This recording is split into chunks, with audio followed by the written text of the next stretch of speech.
You guys asked, so I'm here to deliver. In today's video, I'm going to be talking about mastering chains and my strategy when it came to mastering the song Woj by EverythingOShauN.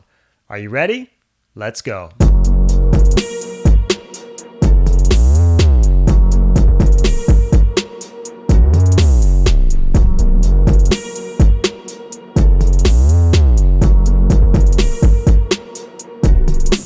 5. What's going on, ladies and gentlemen? This is your boy, 5-Piece producer and engineer extraordinaire. Thank you for checking out today's video. And we're going to dive in and talk all about mastering and mastering chains and my specific mastering chain for EverythingOShauN's song, Woj. I'm about to break a lot of rules and I'm going to show you things that I did that may not necessarily follow a lot of norms in mastering. That does not mean that you need to have the same thing happening and you do not need to follow everything I'm doing here to a T. This is really just me showing you an example of what I'm doing, and this is always going to change. Every song that I do is different, and this particular one is a bit of an older song. It's about 6 or 7 months old for me in terms of when I mastered it, and it's very different now, in terms of my approach. However, I think there is a lot of value in breaking this down for you guys and helping you understand my thought process as I work through mastering.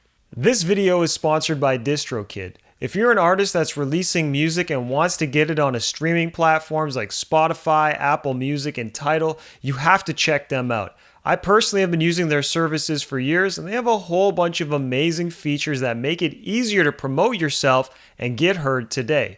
Now, one of those features that I want to talk about is called hyperfollow. So the way it works is the instant that you finish uploading your song on DistroKid, you can start marketing your release and collecting pre-saves on Spotify, and this includes your fans' email addresses using hyperfollow. Hyperfollow is essentially a landing page that features your pre-save links, but then the day that your release goes live, it'll convert over and automatically update to include links to all of the streaming services and stores. So whether your fans listen to it on Spotify or Apple Music, they'll be able to click a link and listen to it at the place that they want. You're also able to edit your hyperfollow page to include links to social media, to Bandcamp, to videos, and more.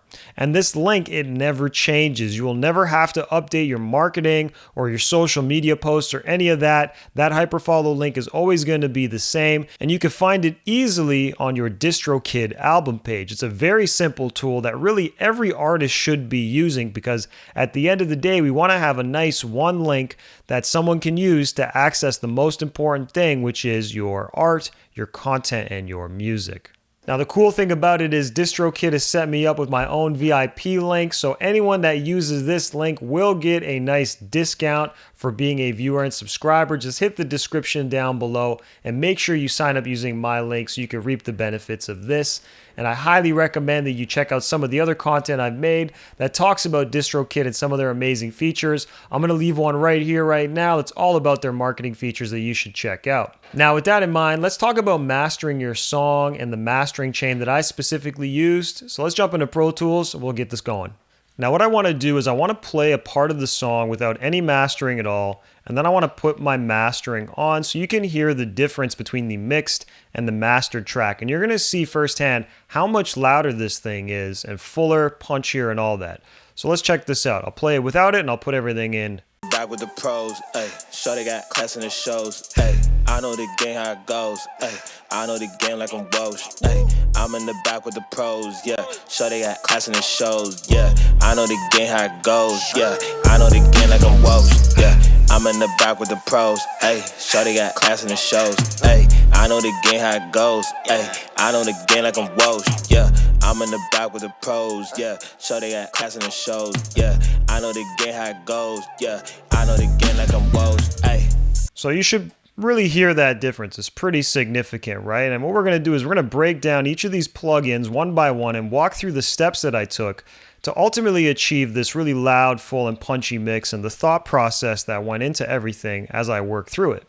So the first thing that we need to be mindful of is the headroom. This is really step 0, right? But this is how much room I have from the top of the track, from the clipping point. And I want to make sure that I always have headroom inside my track, or inside my 2-track, I should say, so that I have room to essentially turn things up during mastering. If something is too loud, it's going to be very difficult, if not impossible, to make it even louder because we're already reaching certain thresholds or clipping points, and we're going to start getting distortion and all that. So we really need room, volume, dynamic range, really, to be able to turn this thing up. So let me just play a moment of this track, and I got this set to my peak meter. So this is going to show me how much headroom I have from, 0, the clipping point on the meter. Here we go.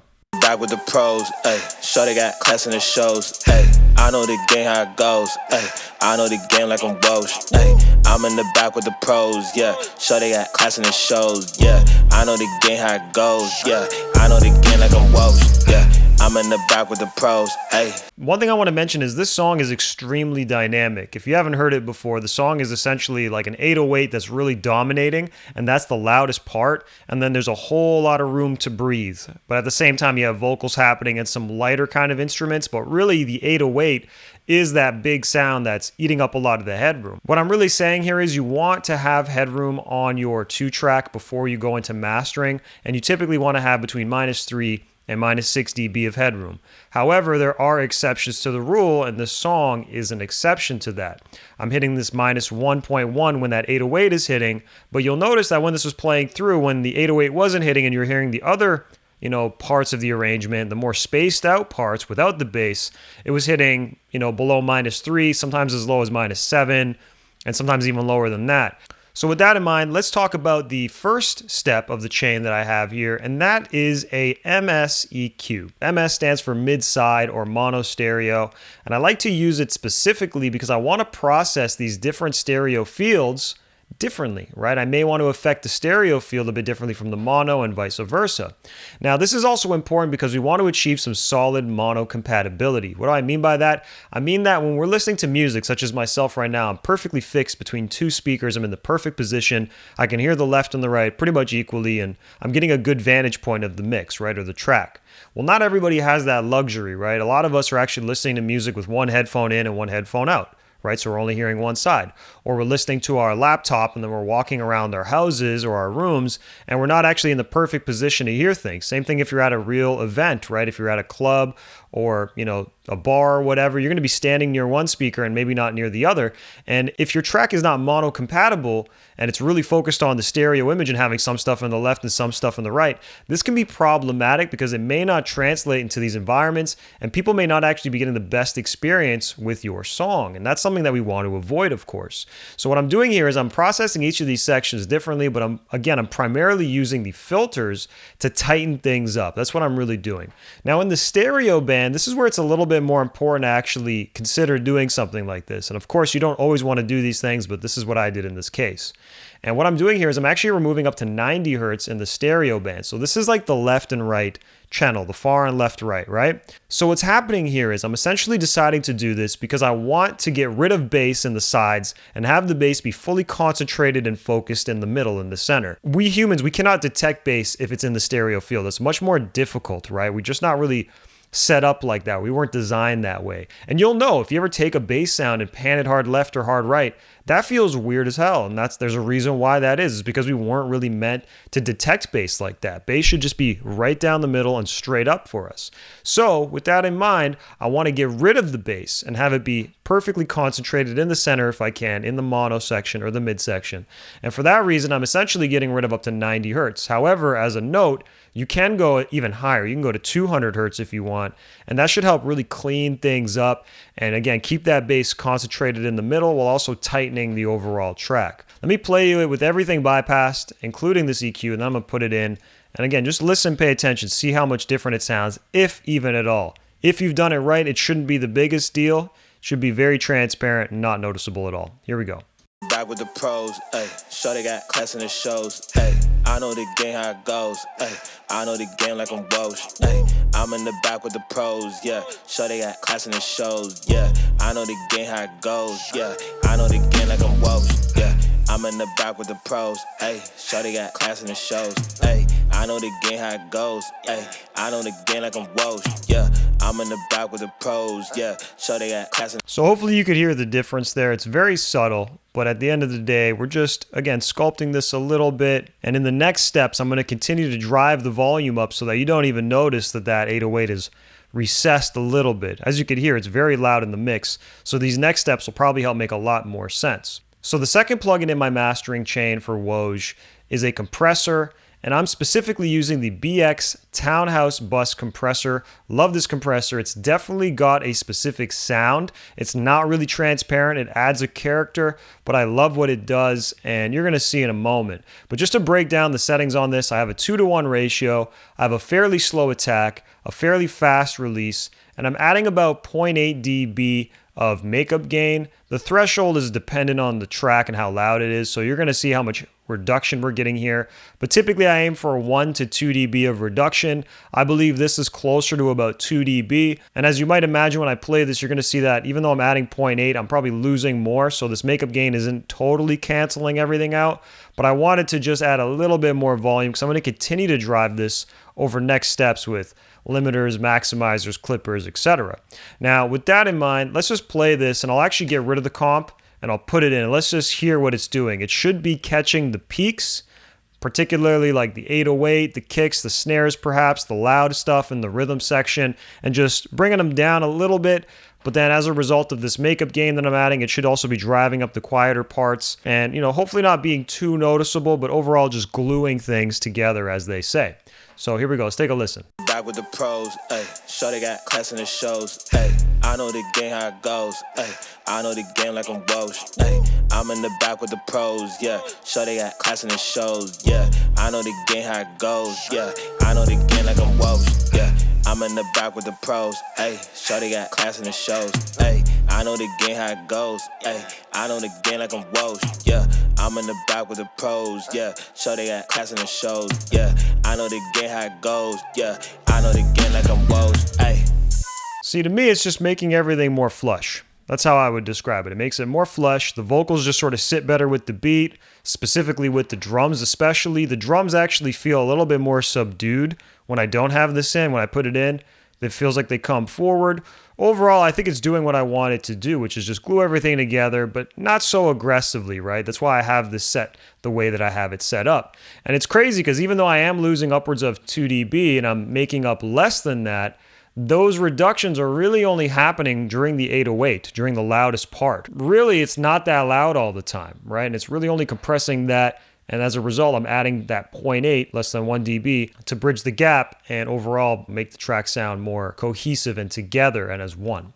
Before I continue talking about the next plugin, I wanted to say if you're getting value out of this video, if you're learning something, please smash that like button. It would mean a lot to me. It helps my content get in front of more viewers, and it helps the YouTube algorithm show you some more of my helpful content. And if you didn't know, every video I make is intended to help you sound better or help you make more money with your music. So if you want help with these areas, definitely like the video and subscribe if you haven't done so already. I drop a new piece of content every single week completely for free. A lot of people, myself included, have paid tens of thousands of dollars in tuition and spent a lot of nights, sleepless nights, interning for legends to get to this point. And now I'm able to give it to you 100% for free on YouTube. All I ask is that you pay the small fee, like the video, and subscribe to the channel if you're getting value so far. Now, with that in mind, let's keep talking about the next plugin in this mastering chain. So the third plugin in this mastering chain is what I would describe as Sweetening EQ. And I'm specifically using UAD's Legacy Pultec. Yes, I'm using the Legacy one. Don't rub it in. So I'm really just using this to enhance and add some stuff. So far, I've been a little bit more corrective and surgical, right? Reduce things with the MSEQ, specifically the filters. Compress things and reduce the dynamic range a little bit with the compressor. Well, now I'm going to start letting loose and adding some stuff. And really what I'm doing is I'm adding about 100 hertz. So this is just going to help the, bass, the kick, come through, hit a little bit harder, maybe warm it up a little bit in the process. And I'm also adding 16K. I'm not attenuating at all. I'm really just adding less than 1 dB or exactly 1 dB in this particular case. On the top end, or the mid-range as well, I'm not doing anything, but I am actually doing a little dip at 300, but hardly, it's maybe a 0.5 at best, right? A 0.5 dB. So these are really not big moves. These are just gentle little pushes in either direction. I'm getting rid of this 300 because that's usually a muddy range, and I find there's a lot of frequency buildup that happens there, a lot of overlap between vocals and instruments and basses and all that. So I usually pull away from there if it makes sense to. I'm enhancing, again, this low end for the kick, and I'm adding a little bit of air here as well just to help the top end, the vocals, the shininess of the overall track, maybe the instruments, the flutes, etc. So let me turn this off and I'll put it in, and everything else is bypassed, so we're just putting this in one by one and listening. So here we go. Back with the pros, ayy. Shorty got class in the shows, ayy. I know the game how it goes, ayy. I know the game like I'm Woj, ayy. I'm in the back with the pros, yeah. Shorty got class in the shows, yeah. I know the game how it goes, yeah. I know the game like I'm Woj, yeah. I'm in the back with the pros, ayy. Shorty got class in the shows, ayy. I know the game how it goes, ayy. I know the game like I'm Woj, yeah. I'm in the back with the pros, yeah. Shorty got class in the shows, yeah. I know the game how it goes, yeah. I know the game like I'm Woj, ayy.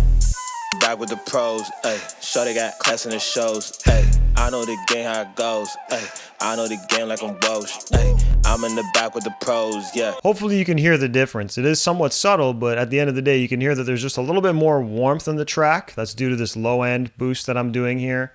And it's just adding to the presence of the vocal, the presence of the bass, you know.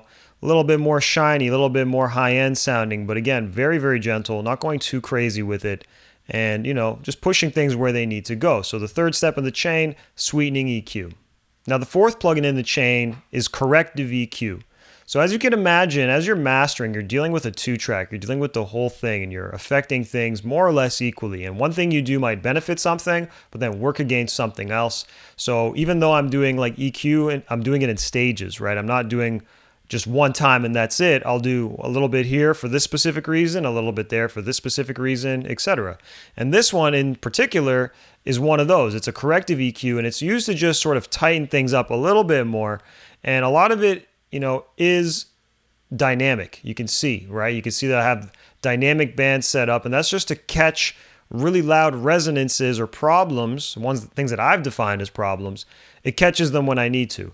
I am also adding another filter, just catching 15 hertz and below, so that extreme sub, because of course, even though I filtered it in the first step here with this BX digital, I'm adding a lot of low end back, right? I'm adding 100, and that's definitely going to be, you know, increasing the lows beyond 100 as well, just because the way it's set up. So I'm going to just cut that again, and this is, again, just rumble. It's not really intelligible information. In fact, if I solo it, listen to what this is.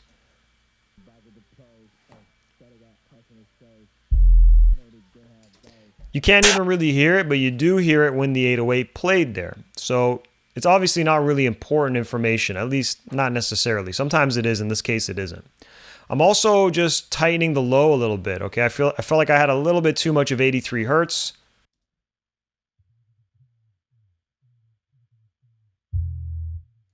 Really pertains to the 808, obviously, that sound, right? That frequency. And I'm getting rid of a tiny amount. These may look bigger than they are, but I'm only getting rid of 0.5. So it's not some huge, crazy, atrocious move.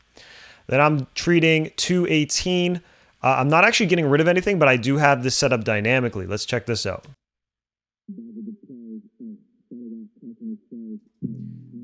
It's kind of like a boxy type of frequency that really happens on the vocal. And to be honest, if I really wanted, I could have went into the mix and probably addressed this, but I decided to do this here. And you can see again, like this may look bigger than it is, but this is only 1.5, and it's not actually getting rid of it by 1.5 all the time. It only gets rid of it when that frequency is too loud and passes the threshold. You'll see it's going to happen when the vocal and the bass occur at the same time, as an example. Now this next band is 476.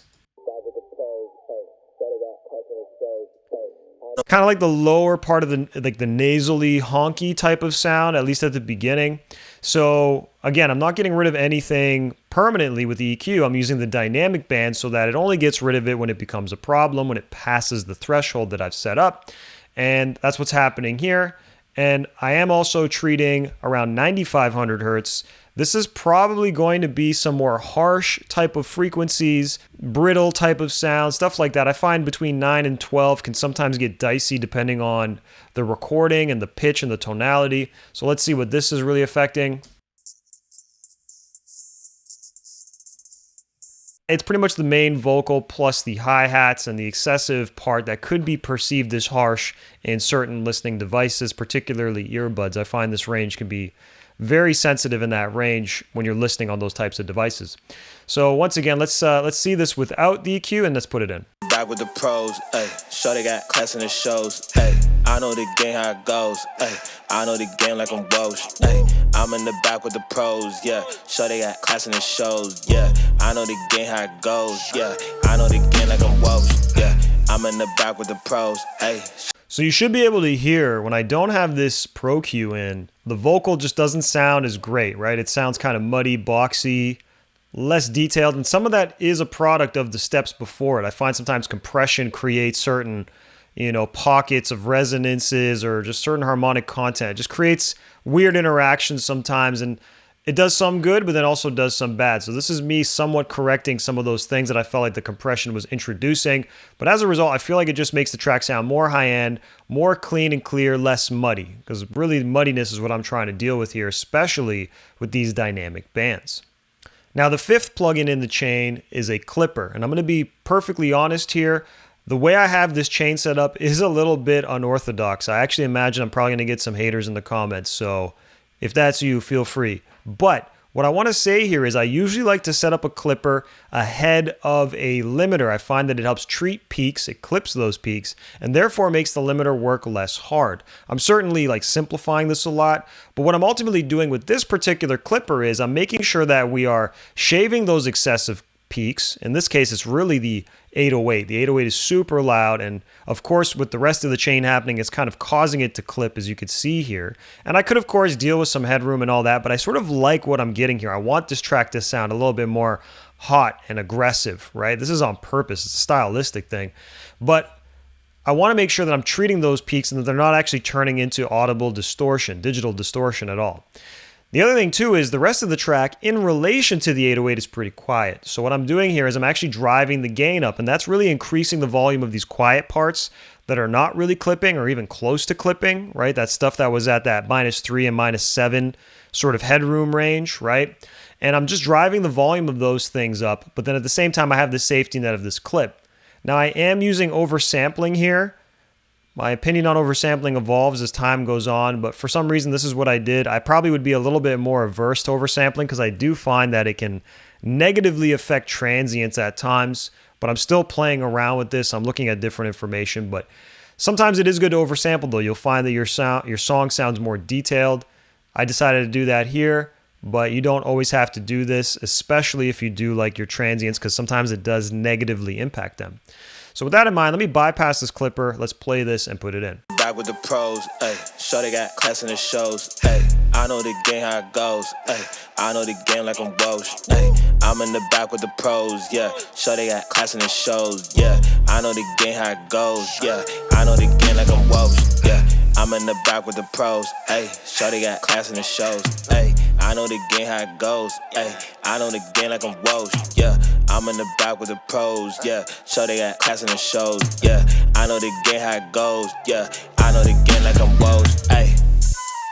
So as you can hear, it's doing some really interesting stuff, and it's almost working like the compression in the sense that it's bridging the gap between the really loud and the really quiet. And in this particular case, we have a really loud 808 and a vocal that's somewhat comparable but still not as loud, and it's sort of keeping the two of them in check. It's bringing the 808 down, it's got the vocal sitting a little bit more in line with it, as well as the other instruments, and of course it's helping the track just increase its overall volume, its average volume, and that helps it be more consistent on smaller listening devices especially, and that's obviously why I'm using this here. Now, the sixth plugin in the chain is a Multimaximizer. Okay, so I'm using the L3 Multimaximizer here. And once again, I'm doing this to essentially drive the volume of the track up, but also prevent it from clipping. Now, I love to use this plugin. I'm not really using it in the way that I always do, but the cool thing I could do is I could set the priority so that essentially certain bands do not get pulled down as early or as aggressively as others. And in this case, I wanted my low bands to essentially be level, right? Like if they clip, catch them, but otherwise don't really affect them. But then the higher bands, you can see the priorities here are set differently. These ones are the ones that are actually getting affected. And what that means is they're actually being pulled down and reduced, compressed in a way. Multi-maximizer is like an extreme form of compression in a way. Not exactly, again, I'm oversimplifying it, but for the sake of the video, you just got to know that what this is doing is it's making sure that everything stays in check, that we have no clipping, and that we're effectively increasing the volume of the overall track by 2 dB with the outsealing, so that way there's no clip, right? It gets really loud, and if it's about to clip, the outsealing prevents that from happening, and this maximizer brings things down and keeps them in check. Almost like the step before, but now we're doing it on a very frequency-specific level with these different bands. So let's check this out. I'm going to take this out and put it in. Back with the pros, ayy. Shorty got class in the shows, ayy. I know the game how it goes, ayy. I know the game like I'm Woj, ayy. I'm in the back with the pros, yeah. Shorty got class in the shows, yeah. I know the game how it goes, yeah. I know the game like I'm Woj, yeah.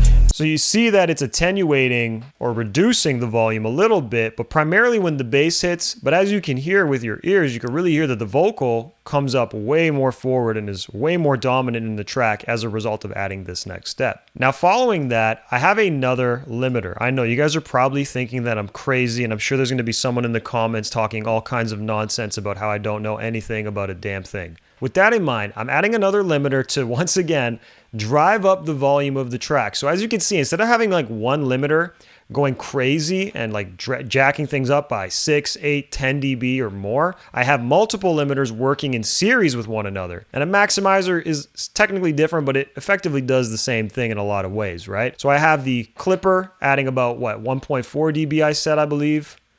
Yeah, 1.4 dB. Then we have the L3 adding another 2 dB. So now we're up 3.4. And then I'm adding this Pro L, which is another 2 dB. So now I'm at 5.4. I'm essentially adding 5.4 dB of volume, but I'm breaking it up over stages as opposed to doing it with one plugin.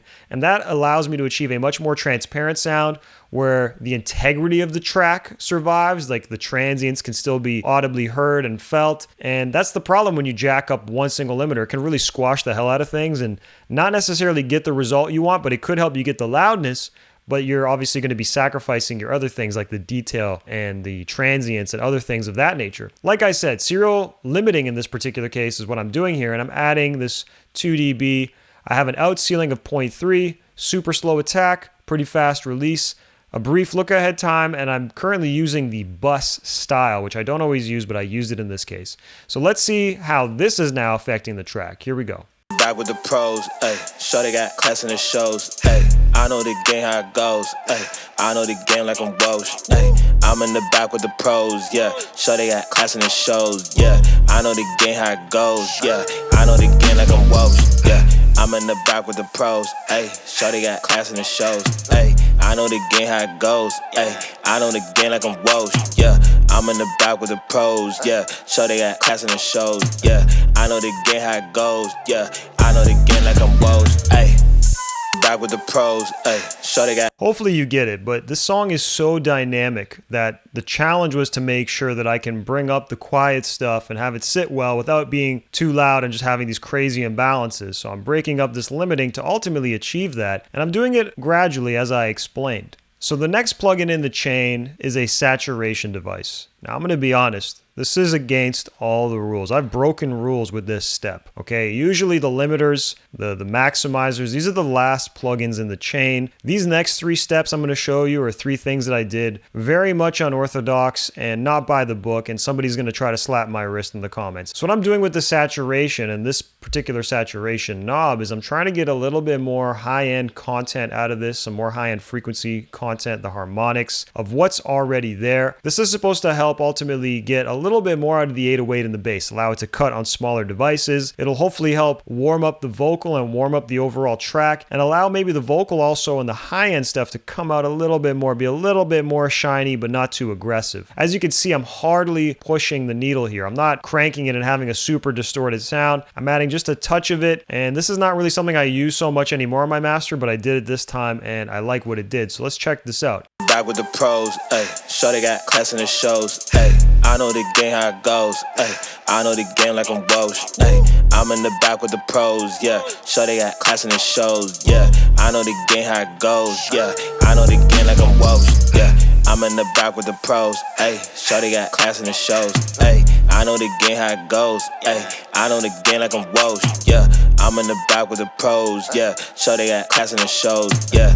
So again, just warming some things up, introducing certain frequencies for sure as well. Again, we're just kind of managing these things step by step, but ultimately I'm getting a little bit of something out of this that I like, so I decided to keep it. The next plugin in the chain was a multi-band compressor, and this is specifically the FabFilter Pro MB. Love my Pro MB. I put that ish on everything. I'm essentially just isolating two specific frequencies or frequency bands in the high end, and I'm just treating them. Usually this is stuff like excessive sibilance, excessive high end presence, like hi-hats and cymbals. I'm really tackling these problematic frequencies, and again, this is usually for smaller devices especially. We're really going to hear them penetrate these smaller listening devices, these earbuds and things of that nature. So I want to make sure that we're addressing it and that it's not going to be too much of a challenge for somebody listening on a streaming service or whatever. I'm obviously addressing this one, which is about 8800 hertz roughly. You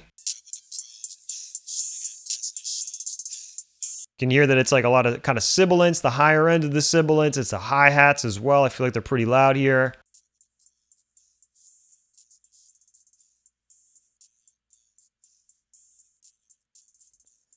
There's almost 20K that I'm focusing on, but of course it's a band, so we're covering a wider range. But I'm also treating that, and you can hear that's a lot of hi-hat stuff especially, and just high-end air pocket kind of stuff. So let's hear what this sounds like with and without it.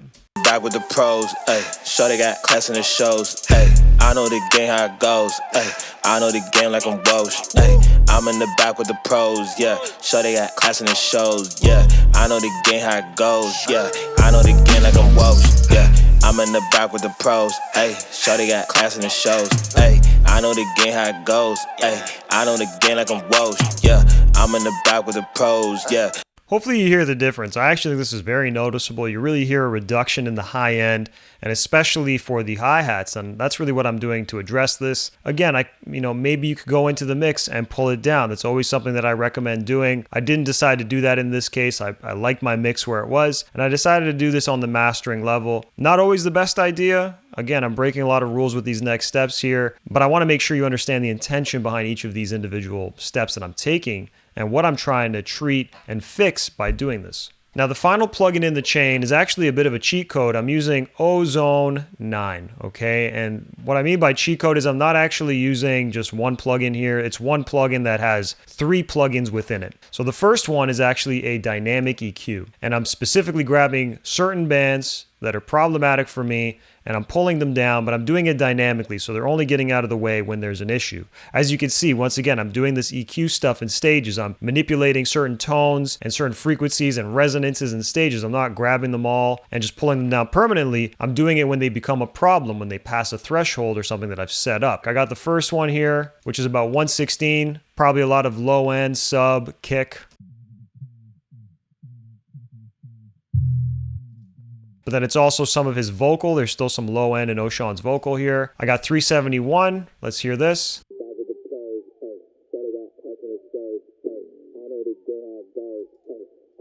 Kind of boxy type of sound, muddy type of sound. And again, this is all happening dynamically. I'm not just permanently getting rid of it. It's only when it becomes too overwhelming. Next, I got about 21, almost 2200 hertz here.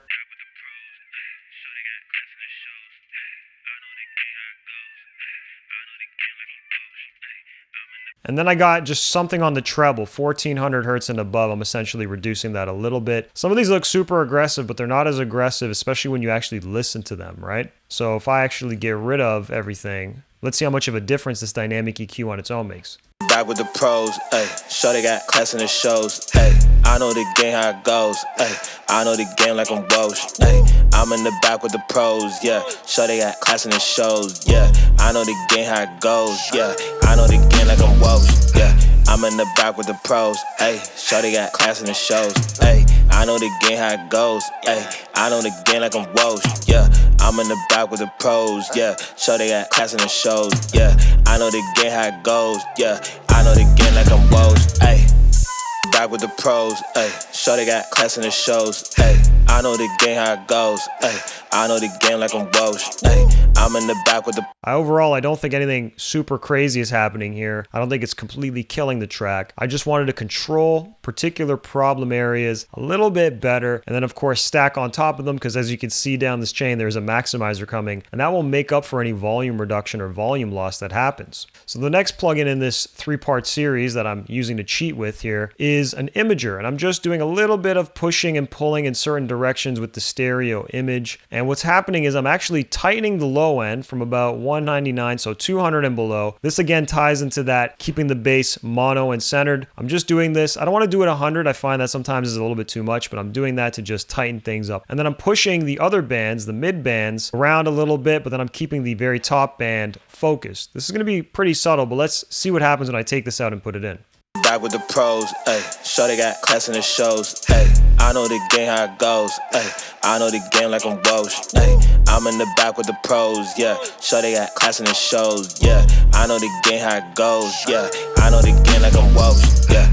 I'm in the back with the pros, ayy. Shorty got class in the shows, ayy. I know the game how it goes, ayy. I know the game like I'm Bosch, yeah.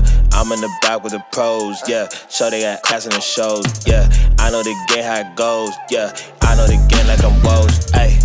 So I'm just trying to make sure that the mono compatibility is there. It does feel like it folds in just a little bit, but this is a good thing. I don't want it to be so crazy wide and all over the place. I want it to be fairly focused so that if somebody is listening in certain environments that are not ideal for a stereo mix, they're still able to get the best experience. So the final plugin in this chain is a maximizer. And all this is doing is once again driving the volume up and ensuring that it is loud, it is full, it is punchy, and making up for anything that might have gotten pulled back on the previous steps, especially that dynamic EQ, because as you can tell, I squashed certain problems, but then at the same time lost something in the process. So I'm adding about 1.3 dB. I have a 0.6 dB out ceiling. This is actually a little funky. I should actually have this set to -1. -1 is the ideal amount of headroom you want for streaming, but for whatever reason, I forewent that and I went with -6. You know, maybe I'm a crazy genius. Maybe I don't know what the hell I'm doing. Yours to decide. Doing this, driving the volume up, and also emphasizing the transients a little bit more, because sometimes maximizing and limiting can really suck the life out of a transient, right? Make it sound more squashed or flat. I wanted to just reinvigorate it a little bit using that feature if I could. So here we go. I'm gonna take this out, put it in. Let's take a listen.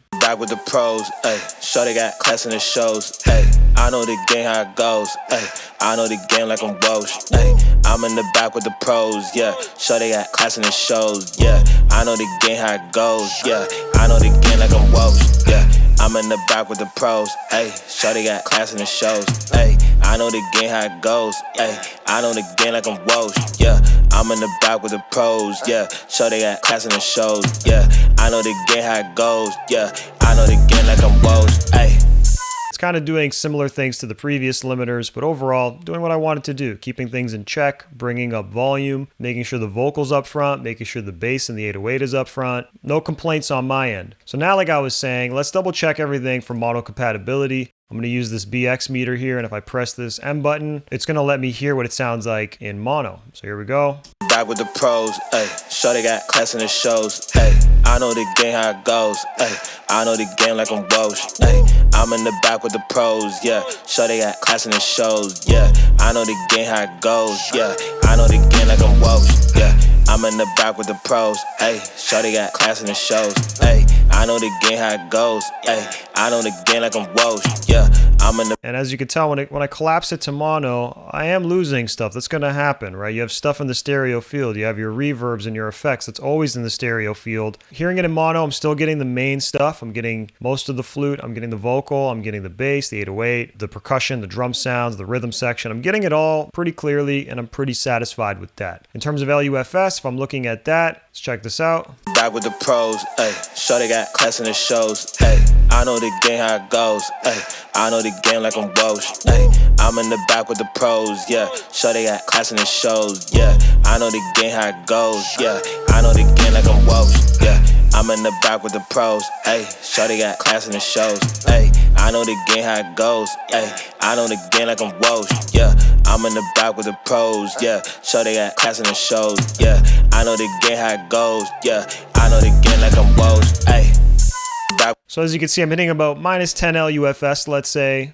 A little bit quieter. I usually go for about -9, -8. However, don't think that's really a problem just because of the nature of the song. And again, it's translating beautifully on a streaming platforms in my mind, and the numbers don't lie. People are listening. If I want, I can even preview it on a Spotify using this codec match. Back with the pros, ayy. Shorty got class in the shows, ayy.